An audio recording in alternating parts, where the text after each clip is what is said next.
మీరందరూ మీ పిల్లలు మంచిగా కోరుతారు. నిజమైన తల్లిదండ్రులు నిజంగా వారు మంచి కోరాలంటే మీ బిడ్డల్ని దేవుని యొక్క మందిరానికి పంపించండి. చిన్నతనం నుంచే వాళ్ళని దేవుళ్ళు ఎదిగింపజేస్తే నీ కుటుంబానికి మంచి జరిగిద్ది, నీ యొక్క బిడ్డలకి మంచి జరిగిద్ది. ఆ మంచిని కోరుకున్న తల్లిదండ్రులు మీ బిడ్డల్ని చిన్నతనం నుంచే ప్రార్థనలో మరి వాక్యంలో ఎదిగింప చేయండి.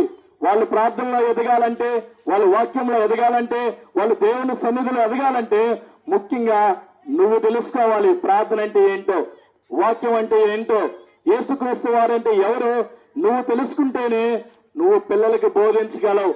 నీకే తెలియకపోతే, నువ్వే తాగుడుకు బానిసైపోతే, నువ్వే బూతు మాటలు మాట్లాడుతుంటే, నువ్వే సినిమాలు చూస్తా ఉంటే, నువ్వే ఎగురుతూ ఉంటే రోడ్ల మీద, నీ పిల్లవాడు పరిశుద్ధమైన మాటలు మాట్లాడు. నువ్వు బూతులు మాట్లాడుతూ ఉంటే నీ పిల్లోడి నుంచి పరిశుద్ధమైన మాటలు రావు. నువ్వు సినిమాలు చూస్తా ఉంటే నీ పిల్లోడు పరిశుద్ధమైన జీవితం జీవించడు. నువ్వు అడ్డదారులు తొక్కుతా ఉంటే నీ పిల్లాడు ఏమో పరిశుద్ధమైన మార్గాన్ని చూపించడు. తల్లిదండ్రులే బిడ్డలకు మాదిరికరమైన తల్లిదండ్రులుగా ఉండాలి. అందుకే తల్లిదండ్రులారా, మీకు ప్రేమతో కూడిన హెచ్చరిక ఏంటంటే, మీరు దేవుని సన్నిధికి వెళ్ళండి, దేవుని మార్గాన్ని అనుసరింప చేయండి. బిడ్డలు కూడా ఆ మార్గాన్ని ఎంచుకోమని చెప్పండి.